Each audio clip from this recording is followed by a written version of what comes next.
వాస్తు మార్పులో భాగంగా Telangana secretariat Baahubali main entrance గేట్లను ప్రభుత్వం తొలగించింది. గేట్లు తొలగించిన చోట పూర్తిగా గ్రిల్స్ ఏర్పాటు చేయనుంది ప్రభుత్వం. హుస్సేన్ సాగర్ వైపు 3వ గేటు దగ్గర తొలగించిన గేటును పెట్టనుంది. దాదాపు 6 నెలల నుంచి మెయిన్ ఎంట్రన్స్ గేట్లకు ప్రభుత్వం తాళాలు వేసింది. వాస్తు ప్రకారం రాష్ట్ర సచివాలయంలో పలు మార్పులు చేయాలని ప్రభుత్వం గతంలోనే నిర్ణయించింది. తూర్పు దిశగా ఉన్న సచివాలయ ప్రధాన మహాద్వారం ఈశాన్యం వైపునకు మారనుంది. దీంతో పాటు ప్రస్తుతం సచివాలయంలోని ఆగ్నేయం వైపు ఉన్న గేట్ నంబర్ 2 నుంచి ఎన్టీఆర్ గార్డెన్ వైపున్న గేట్ నంబర్ 4 వరకు నేరుగా వెళ్లేలా రహదారిని నిర్మిస్తున్నారు. సచివాలయంలో ప్రధాన ద్వారానికి ఎదురుగా తెలంగాణ తల్లి విగ్రహాన్ని ఏర్పాటు చేస్తున్న నేపథ్యంలో ఈ మార్పులను చేపట్టింది. ఇందులో భాగంగానే ప్రస్తుత ప్రధాన మహాద్వారాన్ని ఈశాన్యం వైపు మార్చుతుండగా ఇకపై ఆ గేటు ద్వారానే సీఎం రేవంత్ రెడ్డి రాకపోకలు సాగించే అవకాశం ఉంది. వాస్తవానికి ఈ ఏడాది జూన్లోనే సచివాలయ ప్రధాన మహాద్వారాన్ని మూసివేయటంతో పాటు ఆ మార్గం గుండా ఎలాంటి రాకపోకలు జరపడం లేదు. ఆ ద్వారాలు తెరుచుకోకుండా 3 స్టెప్పుల మేర ఇనుప తీగలు చుట్టారు. అయితే ప్రస్తుతం తూర్పు వైపున్న ప్రధాన ద్వారం సచివాలయ నిర్మాణ సమయంలో సూచించిన విధంగా వాస్తు ప్రకారం జరగలేదనే చర్చ ఉంది. ఈ క్రమంలోనే రాష్ట్రంలో కాంగ్రెస్ ప్రభుత్వం ఏర్పాటైన కొంతకాలానికే ప్రధాన మహాద్వారాన్ని మూసివేసింది. ఇప్పుడు ఏకంగా ఆ ద్వారాన్ని అక్కడి నుంచి మార్చి ఈశాన్యం వైపున ఏర్పాటు చేస్తున్నారు. దాదాపు 27 అడుగుల ఎత్తు, అంతే వెడల్పు ఉండేలా ఈ గేటును ఏర్పాటు చేయనున్నట్లు తెలిసింది.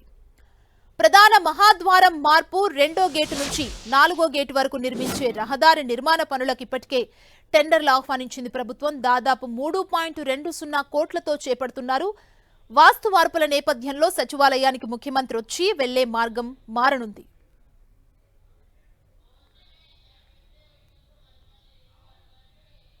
మరిన్ని వివరాలు మా ప్రతినిధి కరుణాకర్ అందిస్తారు. కాంగ్రెస్ ప్రభుత్వం ఏర్పడి దాదాపు ఏడాది పూర్తి కావస్తుంది. డిసెంబర్ 7 నాటికి సరిగ్గా సంవత్సరం పూర్తవుతుంది. ఇటువంటి సమయంలో తెలంగాణ ముఖ్యమంత్రి రేవంత్ రెడ్డి సచివాలయ వాస్తుపై దృష్టి సారించిన పరిస్థితిని మనం చూస్తున్నాం. మనం ప్రస్తుతం సచివాలయం మెయిన్ గేట్ దగ్గర ఉన్నాం.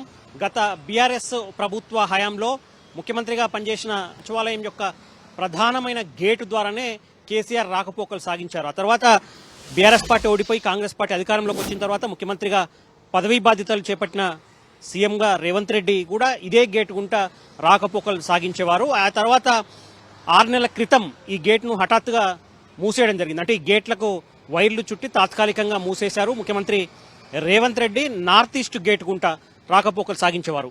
వాస్తు మార్పు చేర్పులు చేయాలని చెప్పి ముఖ్యమంత్రి నిర్ణయం తీసుకున్నారు. మనం చూస్తున్నాం ప్రస్తుతం ఆ గేట్ను పూర్తి స్థాయిలో తాత్కాలికంగా రేకుల ద్వారా మూసేశారు.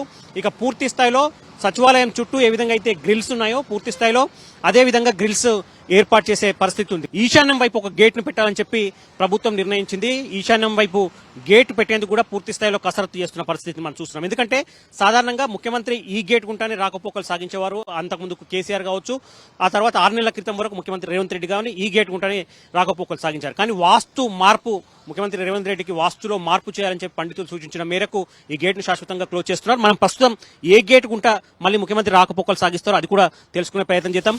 మనం చూస్తున్నాం ఈ గేట్ పక్కనే మళ్ళీ సేమ్ లుంబిని పార్క్ ఎదురుగానే ఈ మరొక గేట్ ఏర్పాటు చేస్తున్న పరిస్థితిని మనం చూస్తున్నాం. ఇది ఈశాన్యం వైపు వస్తుంది. అంటే ఈశాన్యం వైపు అటువైపు కూడా ఒక నార్త్ ఈస్ట్ గేట్ ఒకటి ఉంది. ఆ గేట్ గుంటానే ముఖ్యమంత్రి ఇప్పటివరకు రాకపోకలు సాగిస్తున్నారు. కానీ ముఖ్యమంత్రి ఆ గేట్ గుంటా కాకుండా ఇప్పుడు కొత్తగా ఏర్పాటు చేయబోయే ఈశాన్యం మూలకు ఎప్పుడైతే కొత్తగా గేట్ ఏర్పాటు చేస్తున్నారో ఈ గేట్ గుంటా ముఖ్యమంత్రి రేవంత్ రెడ్డి రాకపోకలు సాగించేందుకు ప్రయత్నం చేస్తున్న పరిస్థితిని మనం చూస్తున్నాం. ఈ గేట్ను ఓపెన్ చేసి ఎందుకంటే కొత్తగా ఇక్కడ గేట్ను ఏర్పాటు చేసే విధంగా తాత్కాలికంగా రేకులను అడ్డుగా పెట్టారు.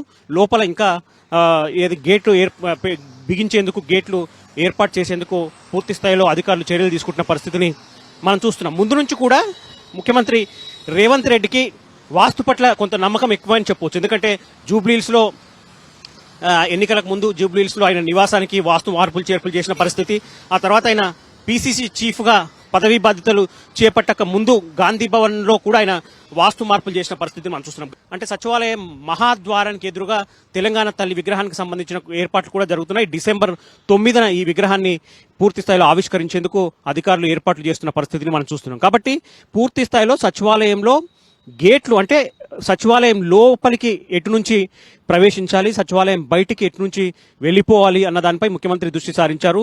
కొత్త గేట్ ఏదైతే ఏర్పాటు చేస్తున్నారో ఆ కొత్త గేట్ వైపు చూస్తున్నాం. ఈ కొత్త గేటు దాదాపు ఒక వారం 10 రోజుల్లోనే ఈ గేట్ను పూర్తి స్థాయిలో ఏర్పాటు చేసే అవకాశం కనిపిస్తుంది. ప్రస్తుతం తాత్కాలికంగా ఈ గేటు ఏర్పాటులో భాగంగా తాత్కాలికంగా రేకుల షెడ్యూల్ను ఏర్పాటు చేసిన పరిస్థితి మనం చూస్తున్నాం. వారం 10 రోజుల్లో ఇక్కడ కొత్త గేట్ను ఏర్పాటు చేసే అవకాశం కనిపిస్తుంది. ఈ గేట్ గుంటానే అంటే ఈ గేట్ ఏర్పాటు చేసిన తర్వాత ఈ గేట్ గుంటానే ముఖ్యమంత్రి రేవంత్ రెడ్డి లోపలికి రావడం, ఈ గేట్ గుంటానే బయటికి వెళ్ళిపోవడం జరుగుతుందని చెప్పి అధికారులు చెప్తున్న పరిస్థితిని మనం చూస్తున్నాం. కాబట్టి ఈ యొక్క వాస్తు అంటే సచివాలయానికి సంబంధించిన ఈ వాస్తు మార్పులు చేర్పుల కోసం ప్రభుత్వం అంటే ఆ సౌత్ ఈస్ట్ గేట్ నుంచి నార్త్ ఈస్ట్ గేట్కు రోడ్డు నిర్మాణం కావచ్చు, లేకపోతే బాహుబలి ఏదైతే పెద్ద గేటు మెయిన్ గేట్ ఉందో సచివాలయానికి ఆ మెయిన్ గేట్ శాశ్వతంగా మూసేసి మళ్ళీ ముఖ్యమంత్రి రాకపోకలు సాగించేందుకు ఏదైతే కొత్తగా ఇక్కడ గేట్ ఏర్పాటు చేస్తున్నారో ఈ గేట్ ఏర్పాటు కావచ్చు. ఈ మార్పులు చేర్పులు వాస్తు మార్పులు చేర్పులకు పూర్తి స్థాయిలో 3 నుంచి 3.5 కోట్ల రూపాయలు ప్రభుత్వం ఖర్చు చేస్తున్నట్టు తెలుస్తోంది. ముఖ్యమంత్రి రేవంత్ రెడ్డి ఏదైతే సచివాలయంలో వాస్తు మార్పులు చేయాలని చెప్పి అధికారులను ఆదేశించారు. వెంటనే అధికారులు రంగంలోకి దిగారు. R&B అధికారులు కావచ్చు రంగంలోకి దిగి పూర్తి స్థాయిలో ఏర్పాట్లు చేస్తున్న పరిస్థితిని మనం చూస్తున్నాం.